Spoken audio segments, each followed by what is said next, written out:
And that was your mother's? My grandmother. Grandmother's. She was born in 1850. She died when she was 80. One time. One was called a Democrat, and one of them was called Carrollton News. And so this man that made the scrapbook, he didn't designate which one it was. So someone other than you made that scrapbook? Oh, yes. Who was the guy who made that? Do you recall? Well, no. So you actually inherited it or bought it or found it? I or? borrowed it from a lady, the original book from a lady that doesn't want it, loaned it out. So in order to people to see it, I took it up and had it Xerox page for page. The entire scrapbook. Okay. My goodness. And what's the scrapbook called? Is there a name to it? No. Did she make a title page for it? No, it's just a scrapbook. Okay.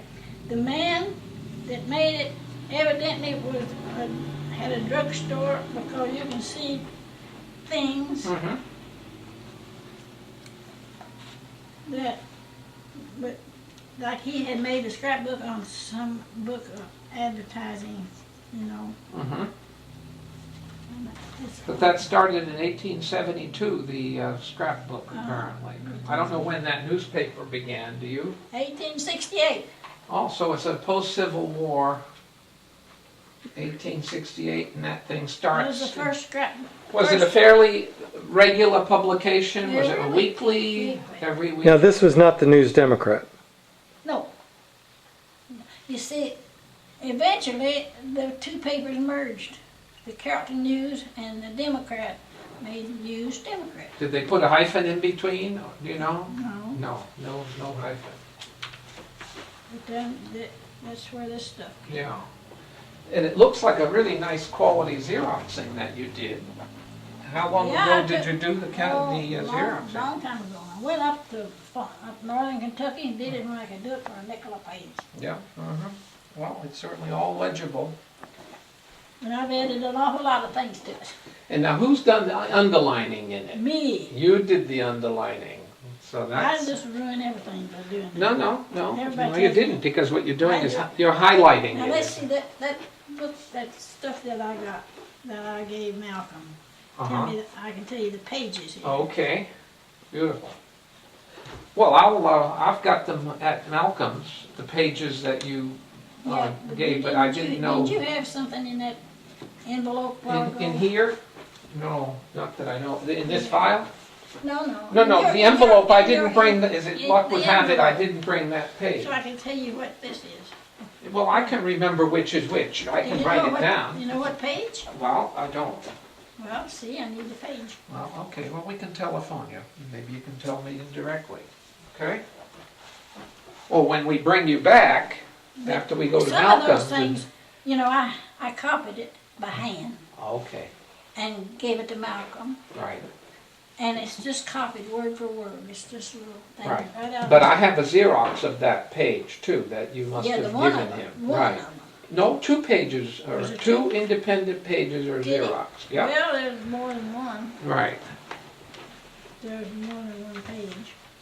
I made a copy of the page before that because it said Masterson on it. Right, there are 2 pages, and the thing is that when we go back, and we'll do some scanning for Mary, plus that, not Mary, Yes, for yes, yes, Kathryn. yes. Kathryn, where did you get this picture that we're talking about here? Where did this originate? Turn it on the back. Look on the back. Ruth Atkinson, framed by Kathryn Salyers. Excellent.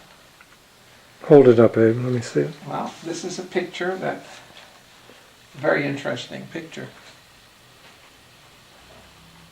Who helped with the identification? Everybody, including Miss Ruth. Miss Ruth. Is of interest to you specifically for what reason? Just because it was an old house. It was an old house. Well, it's a pretty old house. That was the Bill House. What was the name? It's called the Myrick, Myrick, M-I-R-I-C-K hyphen Bell House, built around 1840, corner of 2nd and Main. Girl in plaid dress is Katie Bell Smith. Oh, yeah, she's on the See, this second was floor. This is page 67, is after William W. Masterson is in good position in the farm. Okay, let's see, I'll jot that down. Let me see. Now that's one of my copies. Okay, now, let's see. 1895. Okay, now, this is good position in Florence at page. Now you got a copy of that. Yes, but indeed. I gave it to you. Absolutely, I page gave it to Malcolm. 67. Thank you. And this one here is the one that's called A Letter from Arabia. Here, from Arabia. So that's 68. All of this is W. Masterson. Right. So whoever did this must have just gone through the papers, clipped out things, kept clippings on a regular thing. Everything. But this page number refers To my scrapbook. to your My scrapbook. your main, and you're calling this your scrapbook. Do you add to this now yourself? Yeah, and the back there, Okay. the back end of it is mine. Mm-hmm. Coca-Cola plant to cease operations, Jane. I wonder what year that was. 67. It's 67? yeah, October 26, 1967. But it was these books,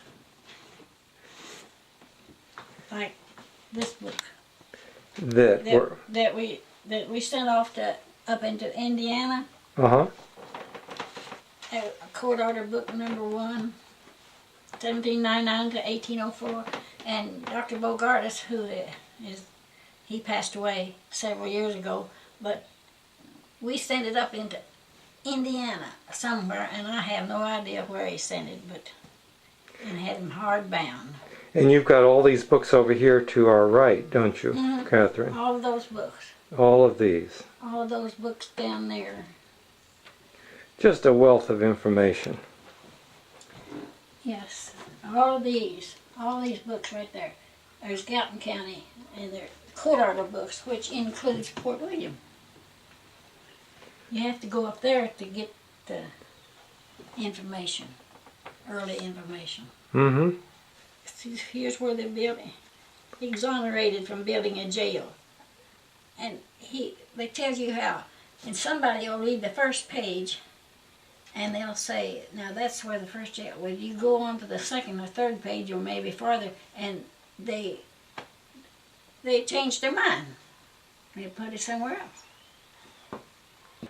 This morning I called Kathryn Salyers, who has just done an incredible amount of genealogy work all by hand, and told her about a Pullum cemetery out on, what road is that? 36. Out on Route 36. And we came by to see her, and we're going to drive out there. And when we arrived, she had a whole record on the Pullum Cemetery, Highway 36, Milton Road, and she'd written it out for us, which is just wonderful. You have so much respect in this town. Everyone just thinks you're wonderful. I'll tell you. Really? Everybody we talk to. And then there was 4 or 5 or 6 maybe stones, field stones they call them. Okay. That, no names or anything. Other graves without marked. Have you been up there? Yeah, You've been up there. You walked all the way up in I've there? been there. Isn't that amazing? Back in the 60s, somewhere. Well, we certainly thank It's you been such for a long this. time, I remember. There's a house down on Route 36 in Kentucky, just not very far from Prestonsville and Carrollton, across from Okie Thompson's former bar. And this was probably built by Isaac Newton Pullum, who was a great-grandfather of my dad's mother. And going back through this hollow, way up there, is his tombstone. It's evidently a very tall tombstone.